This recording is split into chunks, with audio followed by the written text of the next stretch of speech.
pesona senja di kaki Niolena. Alam tak pernah menyembunyikan keindahannya. Alam tak pernah menipu dirinya. Hanya manusia yang terlalu terbuai dalam narasinya. Hamparan batu hitam dan perkasa menyambut datangnya ombak yang menyapa. Walau ia harus terpecah, tapi ombak tetap percaya asinnya akan menetap, susah ditebak seperti pesulap. Alam menghadirkan refleksi untuk melahirkan filosofi. Tanah dan lumpur memberikan arti persahabatan dan kekeluargaan. Karang dan deburan ombak di tepi pantai memberi arti ketegaran dan kekuatan untuk hidup. Semua menyatu dalam budaya, menjadi jati diri bangsa dalam segala keunikannya. Uniflor hadir sebagai mediator budaya, belajar untuk menggali dan menginspirasi bagi semua kaum muda dari alam. Mengapa harus melangkah jauh untuk mencari ilmu dalam ruang pertapaan, jikalau alam di sekitarmu masih mampu untuk memberikanmu arti dan falsafah hidup ini. 41 tahun Universitas Flores berdiri dan mengabdi. Ada banyak mereka yang siap menjadi saksi, memberi arti dalam hidup ini, dalam karir dan prestasi. Jangan pernah malu untuk melangkah, apalagi mencoba untuk mengeluh. Mari satukan langkah, bulatkan tekad menuju Uniflor bermutu.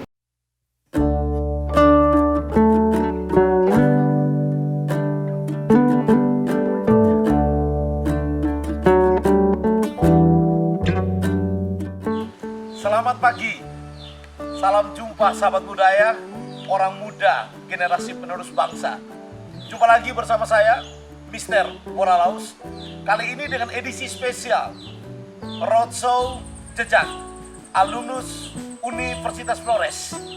Hari ini sudah hadir di hadapan saya salah seorang alumnus, yaitu saudara Tibertius Doara atau lebih dikenal dengan sapaan manisnya Vicky. Salam sehat, Eja Vicky. Oke, Eja Vicky, saya dari Universitas Flores hari ini datang mengunjungi Eja Vicky sebagai salah seorang alumnus Universitas Flores yang kesehariannya sibuk mengurus pertanian di area sekitar rumah ya. Oke, Eja Vicky, kira-kira tahun berapa Eja masuk atau kuliah di Universitas Flores? Tahun 2012. 2012 Eja masuk kuliah. Sebelum kuliah itu Eja langsung tamat SMA atau masih ada pekerjaan lain sebelum itu? Ya, masih ada pekerjaan lain seperti kenek. Kenek, kok ini bahasa kita bilang kojak ya? Iya, Kojak. Setelah itu dari supir. sopir. Itu Kurang lebih 8 tahun. Keluar. setelah tamat SMA. Iya. Dulu SMA-nya di STMND. Jadi setelah tamat SMA konjak. Setelah konjak kemudian naik jabatan jadi sopir. 8 tahun lamanya. 8 tahun. Jadi pekerjaan terakhir itu sopir. Lalu memutuskan untuk kuliah karena Ya, karena itu waktu itu kan kita sering ketemu dengan teman-teman yang banyak satu angkatan tuh. Orang pendidikan dan tidak ada. Ya, dari pribadi saya itu gengsi juga. berawal karena termotivasi melihat teman-teman kelas yang kuliah, lalu ada rasa gengsi gitu. Jadi saya harus bisa seperti mereka. Lalu Makanya saya pulang rumah karena aku ngomong dengan adik, ngomong dengan bapak. Maksudnya sudah mereka diselesaikan sama kuliah tuh. Dan tahunya bapaknya setuju. Saya bilang tahu, saya sudah 4 tahun saya dapat kan. Eja Vicky anak pertama dalam keluarga. Ya, yang pertama.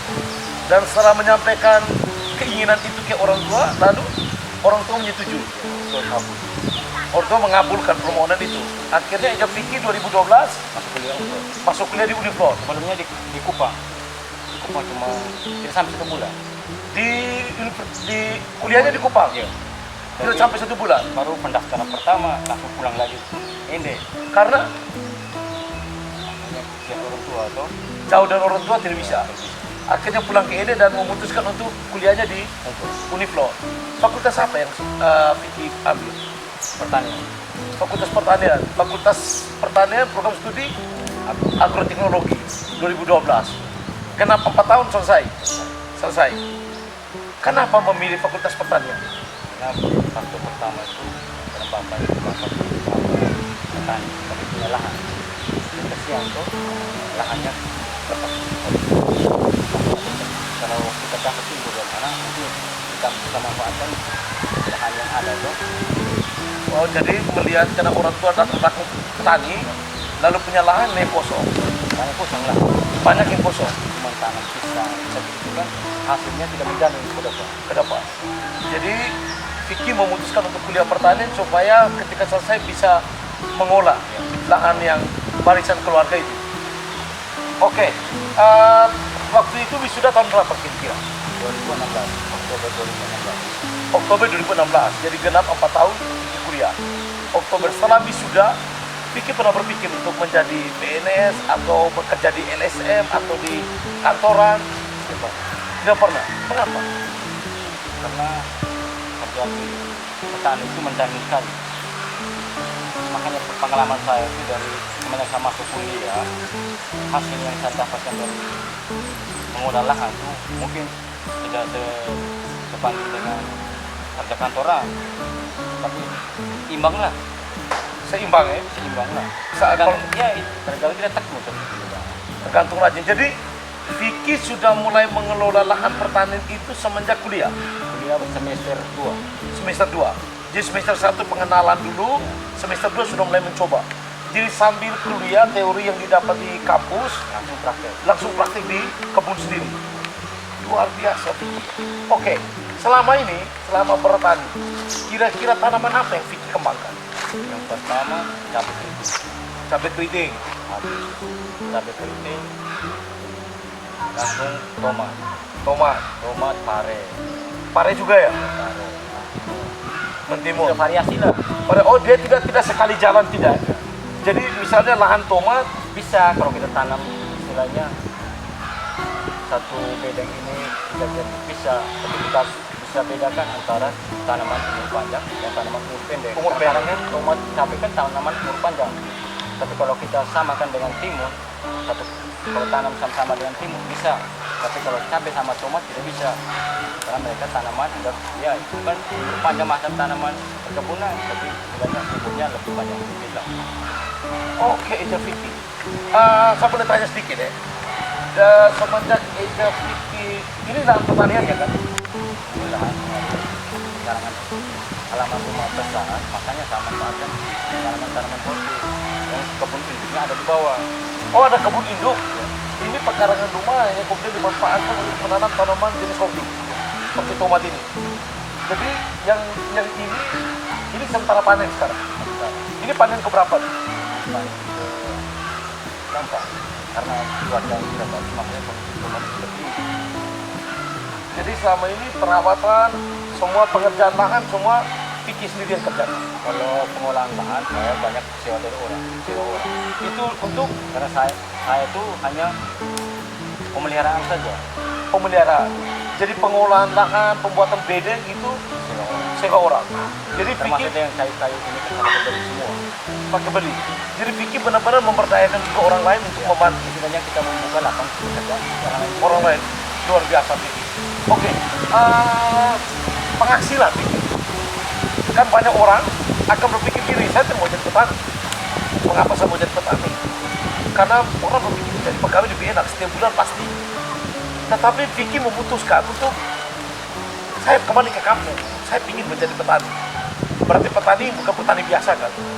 Selama ini kalau perhitungan secara ekonomis, itu Vicky merasa bahwa antara petani dan pegawai itu tidak jauh beda, kan tadi Vicky bilang. Kira-kira penghasilan Vicky itu hitungannya per bulan atau hitungan per panen? kalau petani ya, berpanen. Per panen. Dan tomat kan umurnya 2 bulan lebih memasuki 2 bulan baru berpanen. Tapi 2 bulan itu kita istilahnya banyak bersabar lah untuk panen.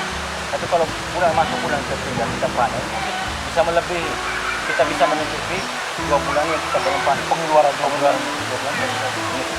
Selama ini misalnya ketika membuka lahan baru, Vicky kan memakai tenaga luar, jasa orang. Berarti Vicky membuka lapangan pekerjaan bagi orang untuk mengelola lahan dan juga menyediakan misalnya kayu, bambu. Pengeluaran yang Vicky sudah keluarkan untuk membayar jasa orang, dengan pemasukan itu Vicky selama ini masih dapat keuntungan. Kalau itu kan sudah hitung semua, tapi setidaknya untuk pulang modal ada. Pulang modal Kalau kita ruginya mungkin tidak mungkin. Pulang modal ada. Tapi kalau memang rezeki kita, apakah kita akan dapat tergantung dari pasar. tergantung dari pasar. Selama ini Vicky sendiri yang jual. Ada. Kamu jual. Oh, berarti yang menjualnya ada orang. Ya. Luar Kita biasa. bagi rezeki lah. Iya. Tapi mudah-mudahan ini ke depan dengan situasi pandemi, otomatis orang akan takut ke pasar. Saya pikir Vicky mungkin punya ide kreatif untuk coba kita pakai sistem penjualan online. Belum berpikir sampai situ. Tapi pasti ada keinginan Kalau langsung pedagangnya datang lagi, ada. Pedagang itu banyak. mereka datang ambil langsung ke sini. Kadang ambil langsung ke sini, Kadang-kadang antar, tapi sudah sistem kontak. sudah permintaan tuh. Tapi sudah sering pakai sistem by phone gitu, Iya. pakai kontak. Dia langsung antar. Coba kalau saya dikemas lebih baik dengan sistem penjualan online, kayaknya lebih oke. Sekarang kan kembali lagi ke pasar.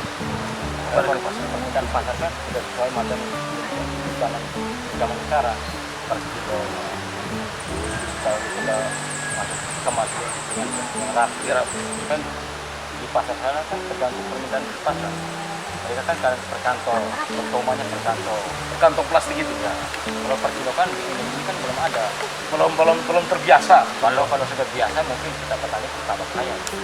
Oke, Vicky.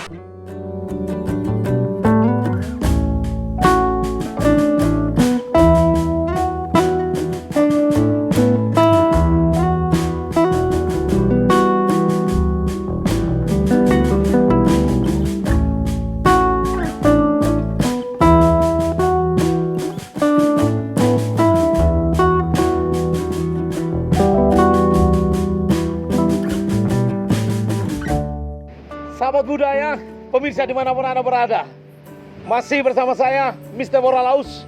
Hari ini dalam edisi spesial, menelusuri jejak alumnus Universitas Flores. Dan sekarang saya berada di Bukit Niolena, Wonotopo, di tepian pantai Wonotopo. Ada lokasi yang begitu luar biasa. Saya akan mengajak sahabat budaya dan pemirsa dimanapun Anda berada untuk bertemu dengan salah seorang ayah, om, sesepuh, orang tua yang sekarang menjadi pemilik dari tempat wisata Niolena ini. Siapakah dia? Mari ikuti saya.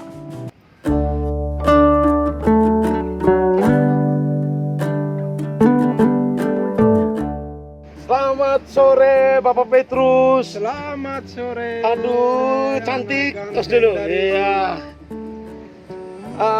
Senang sekali sore ini bisa mengunjungi Bapak Petrus V di tempat usahanya yang terkenal dengan nama Bukit Niolena, Wonotopo. Sebuah pesona alam yang luar biasa yang akan mengajak kita semua dan akan memberi motivasi untuk orang muda yang ingin cari spot foto atau spot wisata yang indah. Itu bisa datang berkunjung ke sini. Lokasinya tidak terlalu jauh dari kota Inde. Ini yang terkenal disebut dengan Bukit Niolena. Baik Bapak Petrus, salah seorang alumnus dari Universitas Flores. Ya, benar. Tahun berapa Bapak masuk Universitas Flores? Saya kuliah di Universitas Flores itu 2 kali, anak. 2 kali. Jadi tahun 1981 81 saya masuk Fakultas Hukum. Fakultas Hukum. Kami angkatan pertama Tahun 81. tahun 81. Sempat dapat kuliah umum dari Pak J.E. Saitapi waktu itu. Oh iya, Ya. itu tahun 81. Diundang oleh Bapak Iman Gadijou. Kita masih pusatnya di Bali. Kooperatif ya. Ya, Mas Kopertis. Kooperatifnya di Bali waktu itu. Jadi saya di sana 4 semester. Waktu itu dihukum hanya 4 Hanya semester. 4 semester. Berarti hanya 2 tahun saja. Ya, lalu saya pindah tugas, harus membangun PLN Bawai, jadi saya Jadi Bapak Petrus waktu itu kuliah tapi sudah bekerja. ya sambil bekerja Bekerja di di PLN. PLN, Ya, perusahaan listrik milik negara, Milik negara. BUMN. Ya, ya. Lalu karena pindah tugas, akhirnya Saya putus kuliahnya. putus kuliahnya. Itu karena memang sudah bisa tidak ada ruang lagi untuk kuliah atau memang Bapak Petrus sendiri memutuskan biar oke saya berhenti dulu kuliahnya. Karena transportasi jarak Bawai ND waktu itu sangat jauh. Jadi Jadi akhirnya saya terhalang. memutuskan ya untuk berhenti Jadi kuliah. akhirnya bekerjanya di Bawai. Bekerja di Bawai. Setelah itu Setelah itu saya berpindah-pindah keliling NTT. Sempat saya tugas tahun 2006 di Ruteng, lalu mendapat mutasi kembali ke ND. kembali ke ND. Nah, Jadi setelah itu setelah saya kembali ke ND itu, saya kembali kuliah lagi di di Universitas Flores. tetap di Fakultas Hukum. Waktu itu karena kelas malamnya belum ada, sehingga saya mengambil jurusan ekonomi, start baru lagi, Fakultas Ekonomi, program studinya manajemen. manajemen. Manajemen. Ya, manajemen. Itu dari 2006 Sampai sampai 2009. 2006 sampai 2009. Berarti kurang lebih 3 tahunan. 3 tahun. Langsung bisa raih gelar Meraih gelar S1. sarjana ekonomi. sarjana ekonomi Ya, S1 waktu ya. itu. Sebuah kisah yang menarik dari Bapak Petrus. Kira-kira selama kuliah di tahun itu 2006 sampai 2009 dengan yang dari tahun 1981 kurang lebih 2 tahun, berarti sampai dengan 1983 berhenti. Apa pengalaman Bapak Petrus selama kuliah di Umflor? Pengalaman saya waktu kuliah di Umflor yang pertama bahwa waktu di hukum memang dosennya luar biasa. Luar biasa. Artinya memberi motivasi kepada mahasiswanya sangat-sangat luar biasa. Kami dari semester 1 sampai semester 4 itu tempat nongkrong kami itu di pengadilan. Kantor pengadilan Inden. Pengadilan ND. Setiap perkara orang pun kami dengar. Dan itu dosen Itu yang mengarahkan. Dosen yang mengarahkan. Waktu itu Pak Dasnan, Di salah satu dosennya. salah satu dosen, Pak Gonstal, Esa, Pak Damianus. Pokoknya Pak Damianus. Pada Manus, itu dosen-dosen waktu Itu dosen-dosen itu. Ada waktu dosen itu. perempuan juga waktu itu. Waktu itu belum ada. Belum ada, semuanya laki-laki. Semuanya laki-laki. Jadi kuliah terus kemudian nongkrongnya di Di pengadilan, pengadilan. supaya bisa mendengarkan Bisa mendengar proses peradilan, Gelarnya perkara. gelarnya perkara. Aduh, si kecil pergi. Baik, setelah itu kemudian lanjut kuliah di hukum. Dari Kuliah di hukum lanjut ke ekonomi. Itu sudah ada rentan tahun yang begitu panjang, Panjang. baru lanjut. Dan waktu itu Umflor pasti ada perubahan. Ya. Apa tanggapan Bapak dengan perubahan Umflor waktu itu? Apakah mengalami peningkatan atau penurunan? Waktu itu karena kami di tahun 81 itu mahasiswanya pertama, jadi jumlah mahasiswa belum terlalu banyak. Belum terlalu banyak. Nah, kemudian yang Umflor loh. Kemudian di sekitar tahun 82 yang fakultas hukum yang dulunya di Onekore Nah, lalu bergabung bergabung ke Universitas Flores. Waktu itu masih di Jalan Soekarno. Ya, kampus kami di Jalan Soekarno itu. Jalan Soekarno. Sehingga mahasiswanya sudah Mulai lebih banyak. mulai banyak. 2006 Bapak kembali untuk melanjutkan studi kembali lagi ke Universitas Flores. Ya, Pakai Fakultas Ekonomi, Ekonomi. program studi manajemen. ya. Apa kesan Bapak saat itu? Puji Tuhan waktu itu saya sedang mencari, artinya aduh saya ini mau cari gelarnya di mana ini, karena kuliah reguler semua. Ya, Tiba-tiba ada program dari Universitas Flores mendatangi PLN. Saya masih ingat baik waktu itu Pak Mansur Hamid Pak Mansur Hamid ya. dan temannya datang ke PLN, memberi motivasi, memberi penjelasan kepada kami, sehingga saya dan teman-teman PLN waktu itu kami ada sekitar 9 orang tergugah hati untuk ya inilah salah satu jalan kita untuk mendapat gelar akademisi. Karena di PLN itu, kalau tanpa itu susah kita untuk naik job lagi. Sementara kita sudah pada senior. Nah, puji Tuhan, dari situ kami mulai memacu, kami 9 orang masuk kelas malam. Siapa kira-kira 9 orang teman itu? Siapa kira-kira? Waktu itu saya sendiri, Bapak teman Petrus saya sendiri? Emmanuel Pranowo itu dari Semarang. Kemudian Pak Made dari Bali, Yahya Haji, Pak Damianus Wajong. Oh, berarti ada yang orang Jawa, Iya, ada orang Bali, Bali yang kemudian kebetulan tugas di ND dan Tugas akhirnya di- melanjutkan pendidikan di iya. Universitas Flores. Iya, benar. Kira-kira dengan pekerjaan Bapak sebagai karyawan di PLN, ketika Bapak memutuskan untuk melanjutkan pendidikan, tadi katanya supaya agak sedikit berubah lah Iya. jabatan kita. Dan setelah kuliah Bapak jabatannya apa kira-kira? Banyak yang kami ini setelah kuliah langsung ada perubahan. Saya hari yang saya wisuda jam 12 siang, jam setengah 2 hari itu juga saya mendapat SK menjadi manajer ranting alor. Manajer PLN Ranting Alor. Ranting alor. Itu kantor pusat tetap di ND atau Kantor pusatnya Momere? ada di Kupang? Kupang, Kantor wilayah pusat Kupang, rantingnya di Alor. di alor. Dan Bapak dipilih untuk menjadi Untuk salah satunya untuk menjadi manajer. manajer di Di ranting. Alor. Lalu teman-teman lain juga begitu. Ada Oh, iya. yang pindahnya ke Jawa, kemana dengan posisi yang Sudah berbeda dari berbeda. jabatan sebelumnya. Tapi bukan itu, bukan jabatan sebenarnya yang kita kejar ya, Ya. Tapi kalau menurut saya memang pengetahuan yang ditanam, kewirausaha, ekonomi mikro, ekonomi makro, dan sangat balance dengan ilmu yang dapat di PLN. Kebetulan kami di sana kan ilmunya jual beli. Tapi kan PLN kan orang tahu hanya soal pasang instalasi listrik, membagikan jaringan, membuka Bukan. penerangan. Yang lebih banyak ke profit, ke laba rugi, ke neraca. Jadi hitung-hitungan.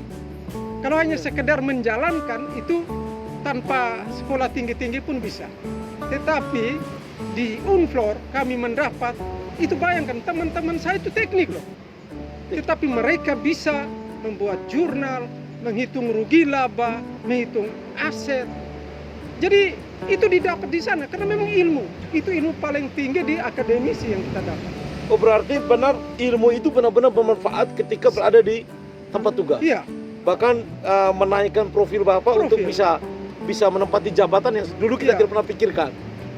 jadi kita teman-teman teknik ya yang dulunya sangat awam dengan kuliah di Unflor, mereka terbuka cakrawala berpikirnya. Sehingga jiwa bisnis itu tumbuh dengan sendiri.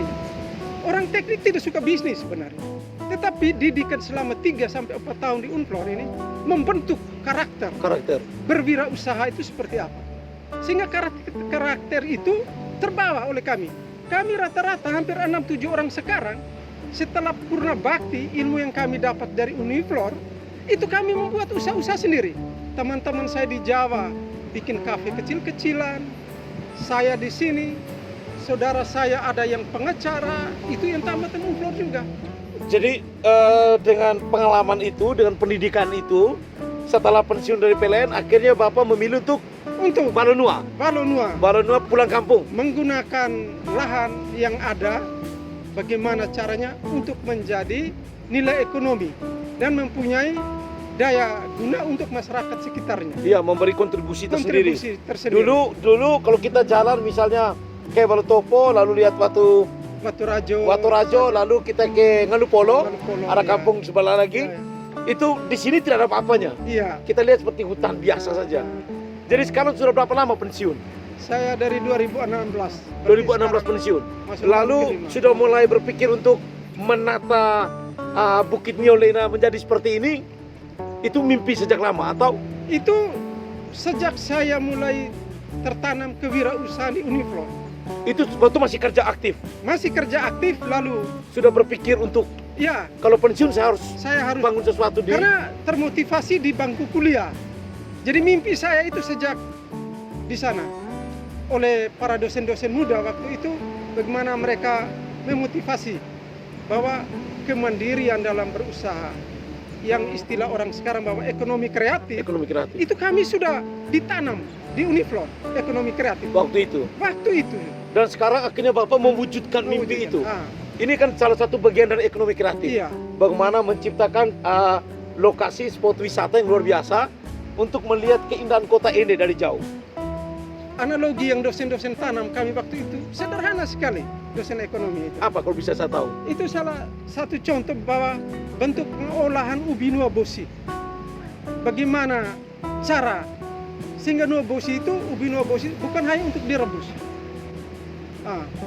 Lalu motivasi berikutnya bahwa orang nuobosi menjual ubi pulang membeli onde ubi itu. Iya. Ini kan suatu yang ya menurut kita waktu itu dosen-dosen tertanam pada kita, gimana anehnya kok jual ubi pulang beli ubi goreng onde. Ini kan Iya. Ya, logikanya benar ya. Seperti itu. Apalagi di sini di Bolotopo terkenal juga dengan bengkuang. Mudah-mudahan satu saat selain menikmati panorama di musim bengkuang, orang bisa menikmati bengkuang dengan varian rasa. Jus bengkuang atau yang lain. Di sini buah-buahan lah, pisang beranga yang hasil dari kebun sini juga ya. Jadi setelah ini Bapak juga pasti mempekerjakan orang untuk bisa membantu Bapak dalam usaha ini. Saya di sini punya tenaga 5 orang. Tenaga kerja. Untuk sementara. Jadi secara tidak langsung sudah memberdayakan masyarakat sekitar. Luar biasa sekali Bapak Petrus. Oke Bapak Petrus, melihat perkembangan zaman yang semakin berubah dengan generasi milenial yang pasti akan berbeda. Kira-kira saya mau dengar motivasi Bapak untuk orang-orang muda, anak-anak yang mungkin baru tamat SLTA, SMA atau sederajatnya, karena mungkin mereka punya pola pikir berbeda dengan Bapak. Kira-kira apa pendapat Bapak atau saran Bapak, pesan Bapak untuk orang muda? Saran saya untuk orang muda dengan perkembangan zaman sekarang, tidak dirasakan bahwa lapangan kerja sudah sempit. Sebenarnya pandangan itu keliru besar. Karena apa? Di masyarakat itu bahwa orang itu baru dikatakan bekerja kecuali menjadi PNS atau bekerja di kantoran. Itu baru terasa seperti gengsinya naik. Sebenarnya itu pandangan yang keliru besar. Jadi orang muda itu sebenarnya setiap hari punya potensi, asal dia bisa menangkap peluang-peluang. Jadi bekerja itu tidak mesti di PNS, tetapi dengan pengembangan dukungan dari pemerintah, dari akademisi sekarang, perkembangan ekonomi kreatif, kita manfaatkan. Ini salah satu contoh seperti ini, kita manfaatkan lahan yang selama ini tertidur menjadi bermanfaat, itulah. Dan itu mendatangkan uang. Jadi orang muda tidak usah protes bahwa saya tidak ada kerja. Yang begini, yang menjadi petani, itu yang penting petani berintelektual gitu. Saya punya anak bungsu, sarjana akuntansi, tidak masuk dalam birokrasi. Tetapi dia memilih mengolah lahan di sini. Membuat warnet. Itu kan warnet di Uniflor itu anak saya 2 orang. Yang mengelola usaha itu. Satunya kuliah di Uniflor. Sambil kuliah dia minta modal. Saya bilang oke, Bapak berikan modal, tetapi Bapak tidak biaya kau kuliah. Dia kuliahkan dirinya sendiri. Dengan hasil pengelolaan warnet yang di depan kampus 1 itu, Rayanet itu. Jadi sampai S1. Dalam keluarga Bapak, berapa orang yang kemudian mengikuti jejak Bapak untuk kuliah lagi di Uniflor? Kami ada 4 orang. 4 orang, Bapak? Saya, istri saya sarjana pendidikan. Oh ya, di Fakultas Keguruan Ilmu Pendidikan. Ya. Kemudian anak saya Eni Yovitavi, sekarang bekerja di kantor pajak. Kantor pajak di Ende. Sarjana ekonomi. Ekonomi juga. Iya. Dia ambil juga sama saya manajemen. Kemudian yang kedua itu Antonius Ariantovi. Itu sarjana ekonomi juga. Dia ambil juga manajemen di Uniflor. sampai S2. S2. Cum laude.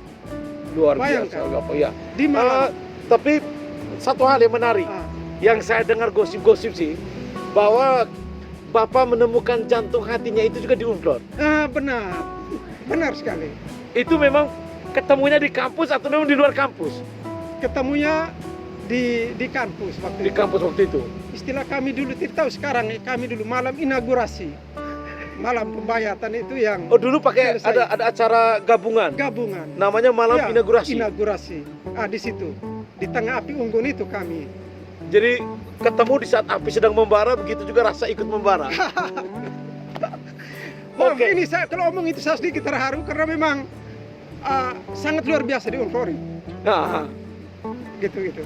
jadi Unflor bukan sekadar lumbung ilmu yang kemudian Bapak terapkan dalam kehidupan Bapak, baik dunia kerja maupun sekarang sebagai wira swasta. Swasta, ya. Ternyata Unflor juga menjadi tempat Bapak menemukan cinta sejati. Ya. Dan sekarang sudah bertahan. Seberapa lama nih berkeluarga nih Bapak? Saya 34 tahun. 34 tahun. Ya. Berarti Unflor usianya sekarang 41 tahun. Ya. Di tahun 2021 ini, nanti 19 Juli, Universitas Flores akan merayakan hari ulang tahun yang 41. Sedangkan Iya. Bapak usia perkawinan sekarang 34 tahun. tahun. Berarti Bapak kurang 7 7 tahun. Kurang 7 tahun bisa sama-sama dengan Uniflor Ya. merayakan ulang tahun. Terima kasih sekali Bapak Petrus V sudah menerima kami untuk datang kita bercerita.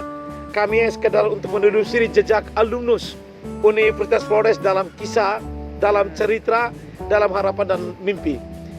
Terakhir Bapak, apa harapan pesan Bapak untuk alma mater Bapak, Universitas Flores, dan juga ajakan untuk orang muda? Karena banyak sekali orang berpikir bahwa Uniflor nih biasa saja, atau Uniflor nih. Kira-kira dari pengalaman Bapak, dari kehidupan Bapak, kesaksian Bapak, apa harapan Bapak untuk Universitas Flores dan juga untuk orang-orang muda? Pertama-tama saya mengucapkan profisiat ya, alma mater Dies Natalis yang ke-41. 41. Iya, puji Tuhan. Artinya sudah di usia matang. Usia. Kemudian yang berikut untuk pesan untuk alma mater,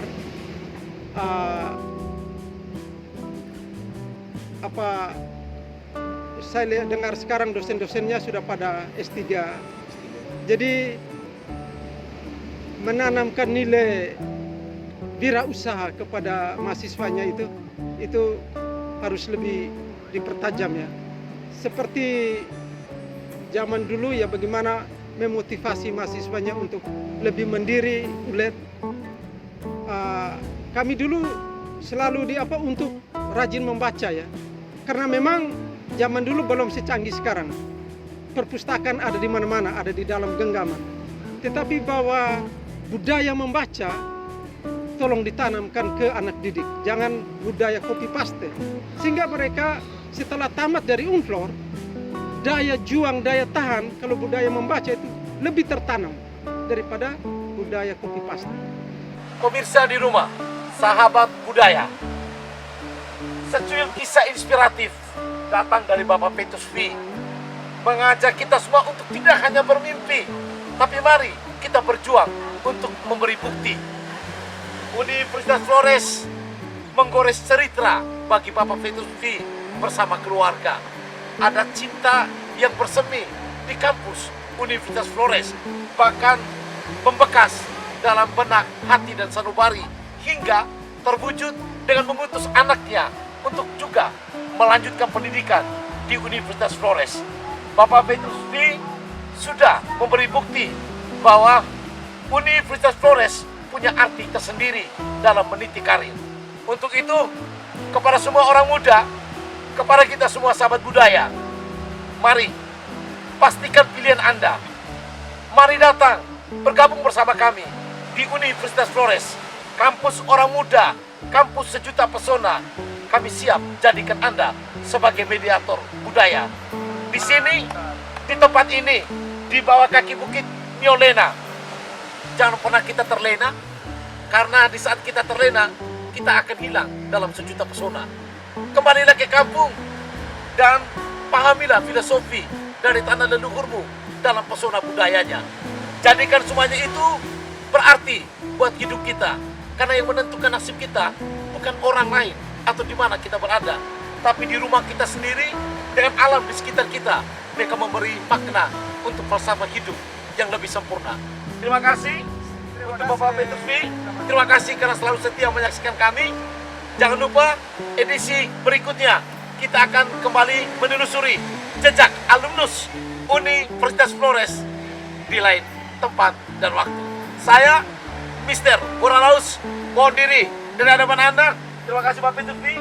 Mari kita nikmati mentari senja di sore hari